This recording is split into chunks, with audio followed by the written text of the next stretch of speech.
Jorge Masvidal has stepped in at the last minute for UFC 251. Will he win, Fayez? What do you think? I mean, it's hard to count him out. He does particularly well as an underdog. He's got that about him. He's a real, he in fact he said in an interview that I saw earlier today how he would prefer the odds to be higher against him. He loves that. And I don't Wow. think that's just him talking. Like he has proven to do well when the odds are against him. So it's So hard to say might this no. stepping in at the last minute be something of a mind game to make him an underdog? I've heard that he's training year round anyway and is ready to Yeah, go at the drop of a hat. exactly. Maybe he Yeah. just likes to be the underdog. I'm always reminded of the Ireland rugby team that people used to Mhm. say, "Oh, don't they do well as an underdog?" And they really enjoyed being this plucky side that got the Yeah. better of the All Blacks one day, but could never really run a string of form together when it came to a World Cup or whatever. There is definitely, for some reason, and maybe we'll work out what it is in the next half hour. Why is it a psychological advantage to be an underdog, to be David against Goliath? Is it the lack of pressure? Well, there is that because there's a sense of well, you can't lose. Obviously, he can technically lose, but the idea is that if he does lose, his stock doesn't necessarily drop as a fighter in the estimation of the UFC and the fans because it's like, well, hold up, he had 2 weeks prep to go against the champ. If he wins, well, then his stock rises exponentially Mm, because mm. he took on the toughest dude in the division and beat him at 2 weeks' notice. So, as much as it can be the pressure. Um, it could be argued that there is extra pressure because he's only got 2 weeks. As you say, there's less pressure in a Mm. sense because he's the Yeah. underdog. And whatever happens, he'll be able to say, well, I only had 2 weeks Exactly. notice. So it's And good. is It this. works psychologically for him. If Mm, you are, as mm. you said, if you are a fighter who trains year round and you're never terribly out of shape, that kind of opportunity will work in your favor potentially. And we talk about this fight being short notice, Yeah. a week or whatever. Historically, the fighting systems from martial arts were to prepare you to deal with a fight that had zero notice. If Yeah. you're attacked from Exactly. behind or you're attacked by a robber. I remember watching footage of Bruce Lee punching a bag, and a lot of boxing purists were saying, "Oh, that's terrible technique. He's punching from his hip." But you never know when you might have to throw a punch from your hip. You might not have time Yeah. to say, "Right, let's get ready, touch gloves." So I think a lot of the techniques that come from the traditional martial arts are not from sport; they are No. from self-defense. Pragmatic. Yeah. Mm, mm. Absolutely. which And is which is a good point. But then, of course, when you're talking about elite fighters who both train in those disciplines, both training with techniques that have real life application, then the variable to pay attention to perhaps sometimes isn't the technique; it's what condition are they in.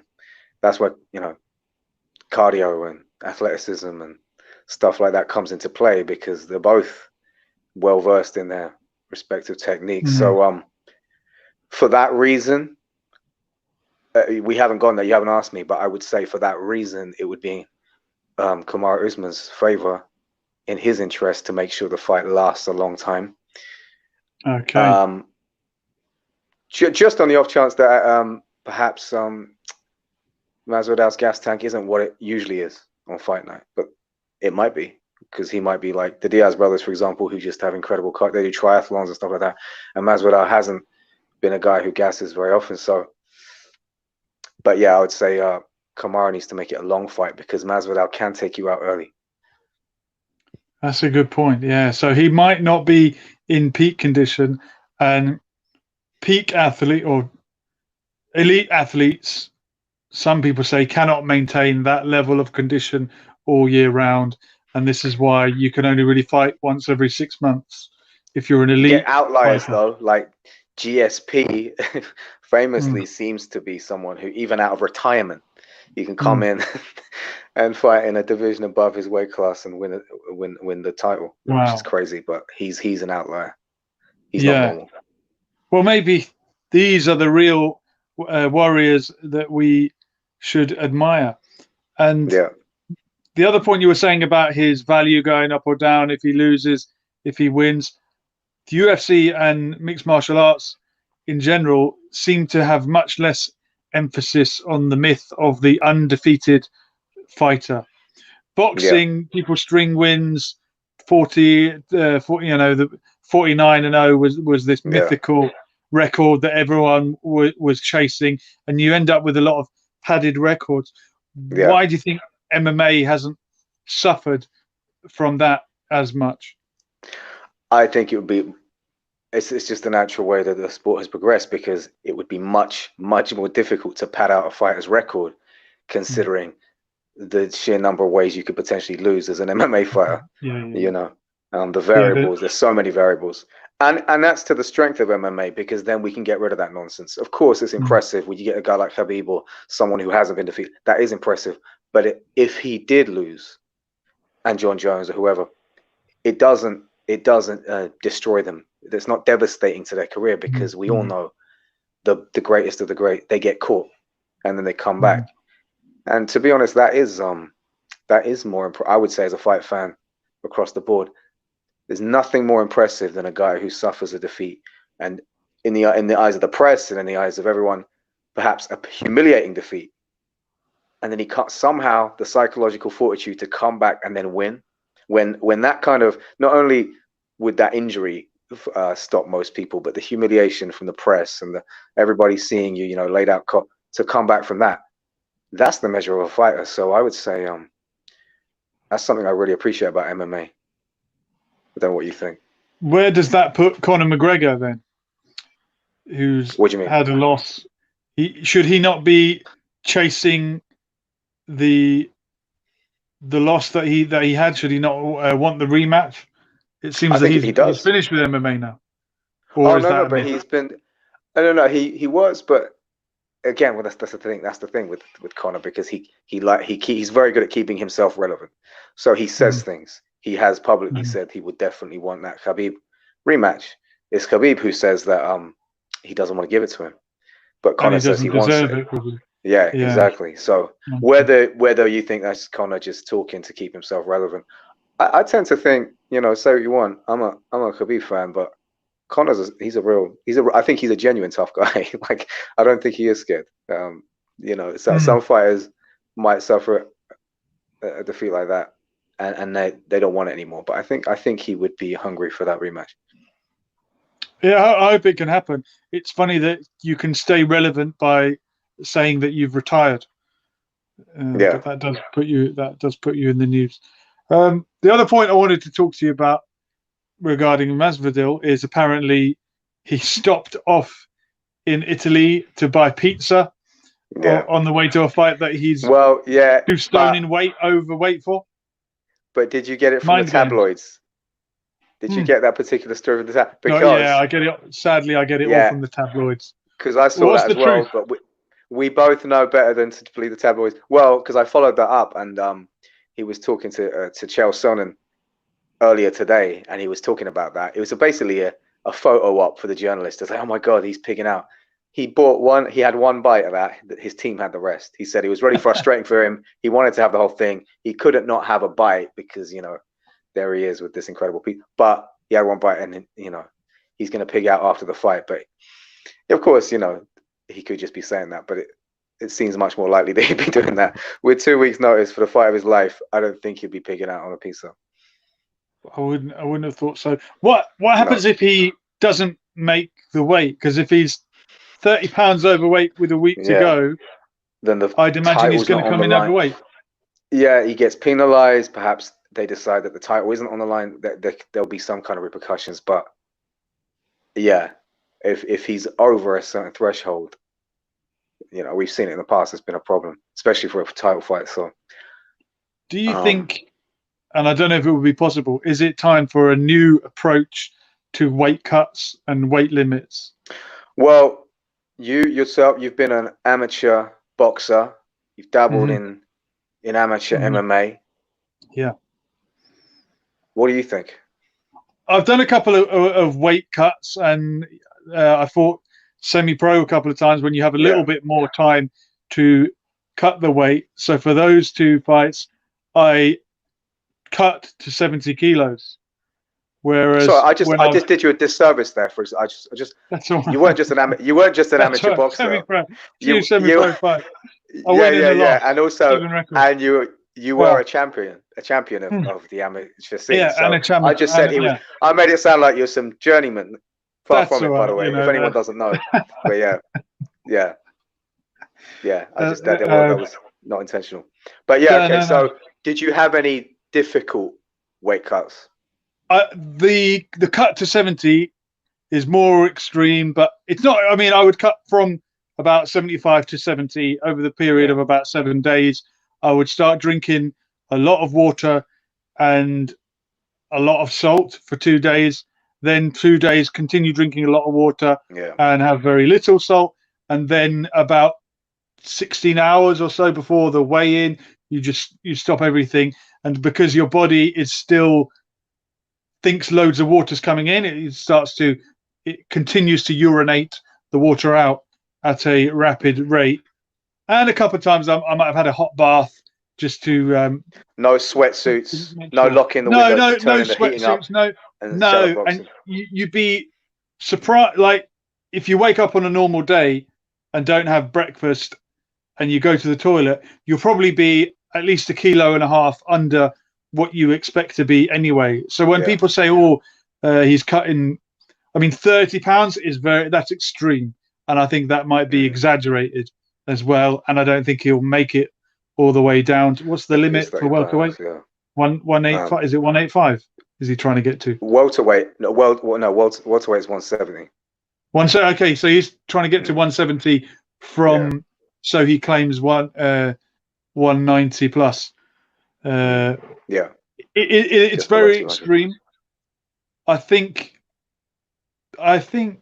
the fact that the weight categories in MMA are bigger and the weight advantage is more of an advantage in MMA than boxing. If a guy outweighs you by a stone in boxing, he might be punching harder and he might be a bit slower, but he isn't putting his weight on you. He might be to an extent, but not the same as a wrestler being on top of you or a grappler having hold of you. I think the weight advantage... In fact, for a boxer, he might be compromised even because he's slower and less nimble. And so I think it's definitely more of a factor in MMA, and I think it pushes people to go and maybe I think wrestlers really do extreme weight cuts. They do, From what I understand, in some BJJ competitions, to avoid that, people just rock up at the tournament and get weighed on the day, and they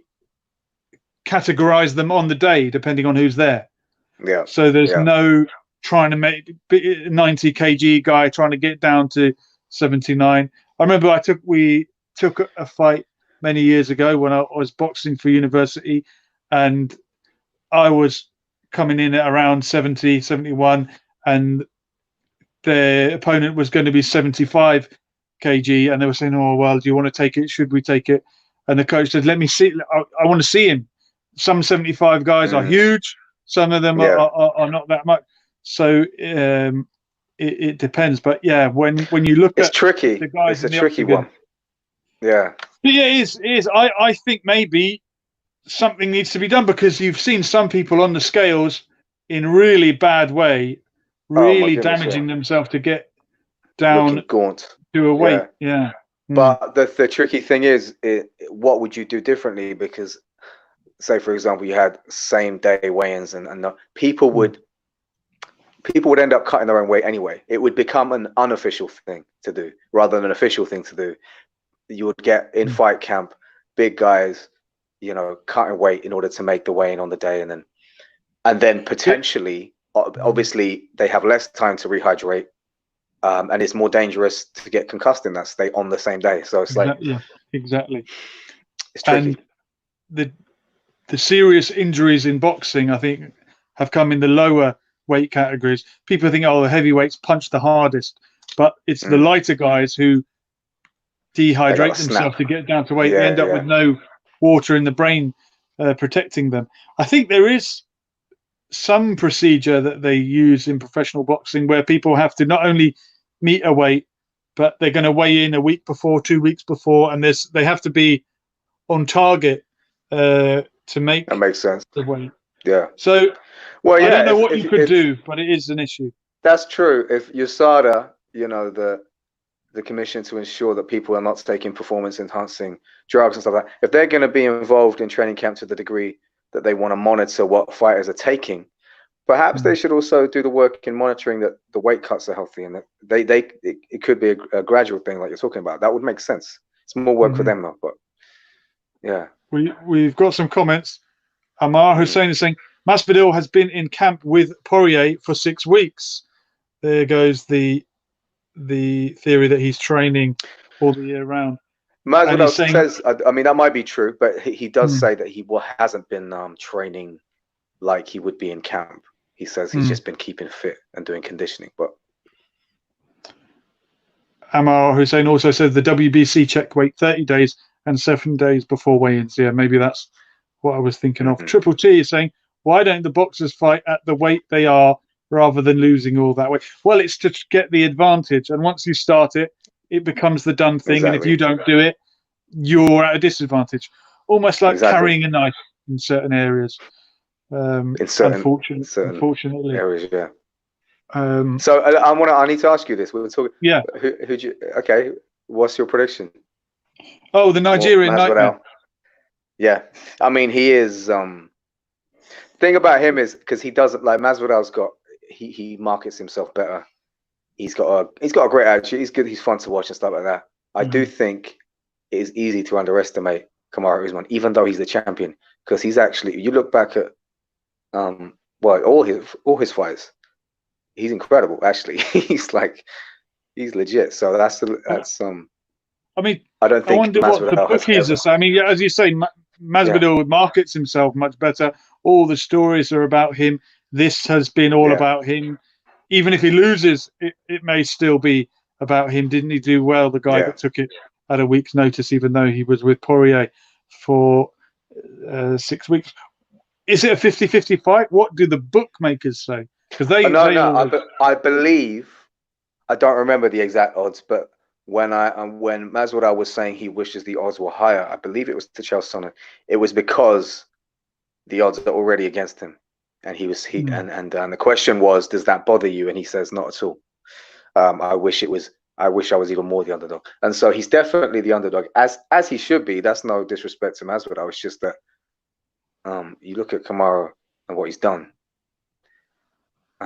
It's pretty impressive. How do you see it? How do you see it turning out for? I'll be honest with you. I don't know enough about the two fighters. I just keep seeing that knee that went in after 4 seconds, and when sometimes a win's a win, but the way in which athletes win builds this myth around them. Like Mike Tyson. So you think Masvidal will win? Well, I until we have this conversation. You said the Nigerian Nightmare. No, I know. No, I'm confused. I just like the name. Is he the first Nigerian Nightmare? Surely not. There not another one?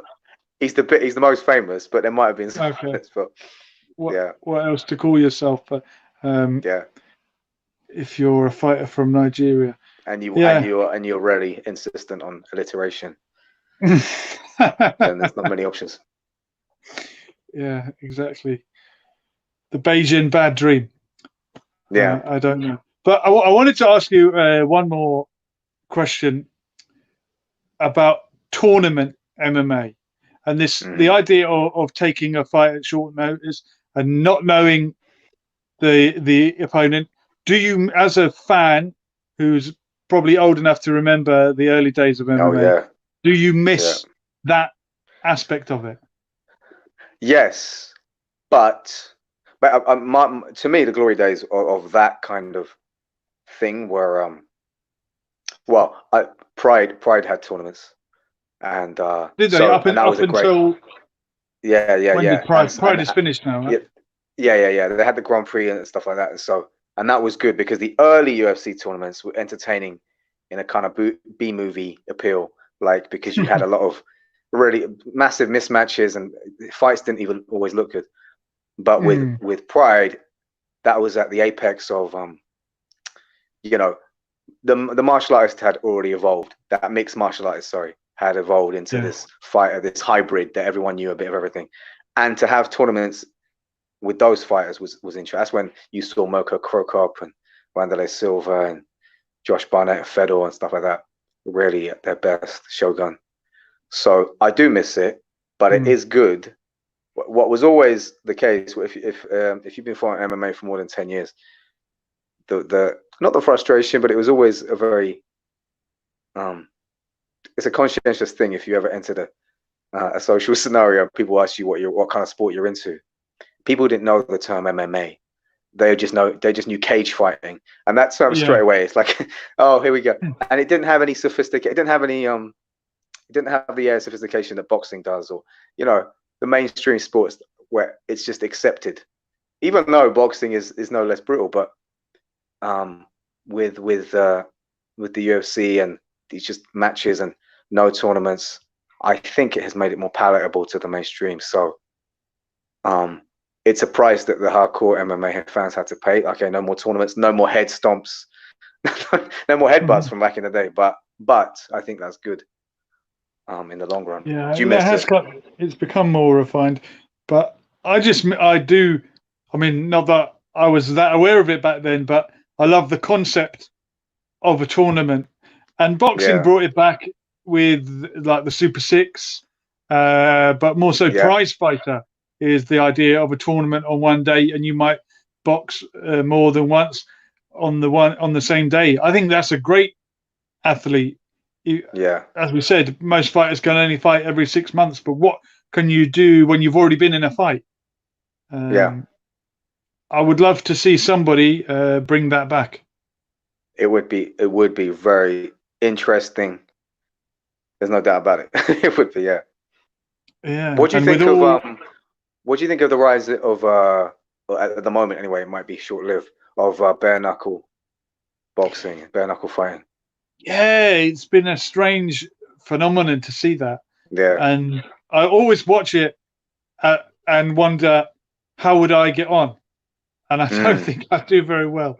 Even MMA that began like that now has padded gloves, and in a way to protect the hands, everybody. Yes, to protect the hands, not the head. Yeah.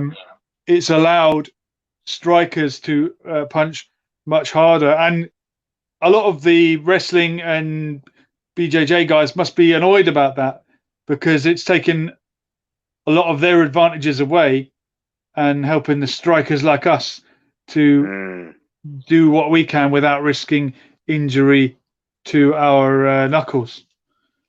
So it's interesting to see the bare knuckle boxing. It's interesting. I feel it may come and go. Yeah, I think it won't have that steady growing appeal of MMA. But it's just interesting also from a technical aspect to what degree it changes the fighting style of who do you think? Malignaggi, for example, that's a legit boxer and he lost. Yeah. So and I do think it's because it's a slightly different game. Well, who's at the advantage in a bare knuckle boxing match? The boxer who's used to his nice 8 or 10 ounce gloves, or the MMA guy who's used to small gloves? That's interesting. Assuming they've got the same experience. Because I would say, because it's very hypothetical, because bare knuckle is just different.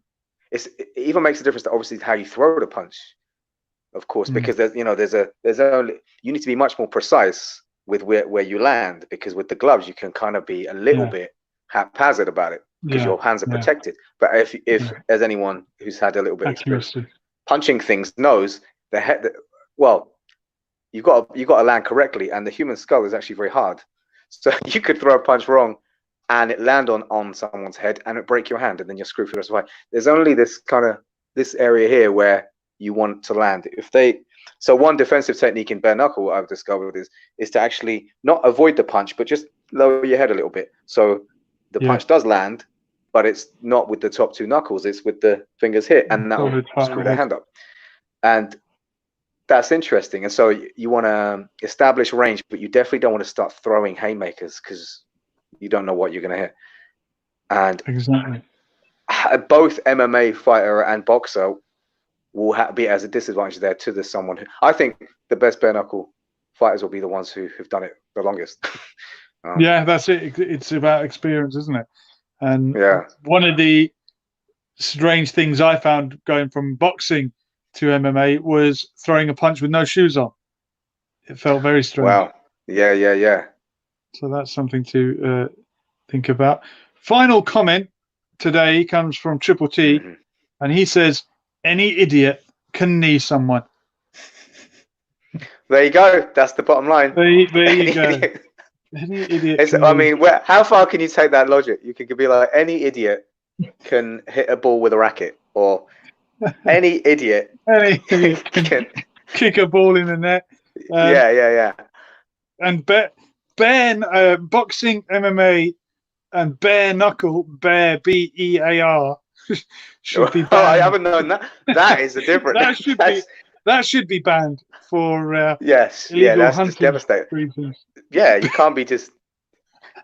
That would be a great sport. Also, it's unusual because bears don't generally use their knuckles; they use their claws. No, they use the claw. But it's not the knuckle. So if you're going to use bare hands, it's a bit of a waste to use the knuckle. But with your bare hands. Yeah. What was the comment? What did they actually say? Boxing, MMA, and bare knuckle should be banned. They are killing themselves for our entertainment. Yeah, well, you should be grateful. I mean, where do you draw the line, eh? Exactly. I draw the line at fox hunting.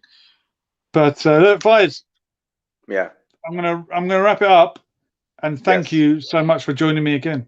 We'll do another one on Instagram soon, but I like this straight to YouTube. And maybe we can revisit, obviously, once we know what happened. We can also chat about this fight okay. On the other side. So your prediction is Jorge Masvidal. I actually didn't give one. I didn't give one. Okay. I feel like, because I keep fluctuating. So in this moment, it's like that's that spinning coin thing. Like in this moment, I'm going to say Masvidal. Yeah. All right. What about you? Fayez has got his money on. Yeah, I've got to go the other way. The Nigerian Nightmare. Jorge Masvidal. And I kind of agree with you. I don't know. But yeah. All right. Well, look, thank you for joining me, and we'll do it again soon. Thank you. We'll do it again nice soon. One, Fayez. Cheers. Bye. This was Lesson for Life. We were here.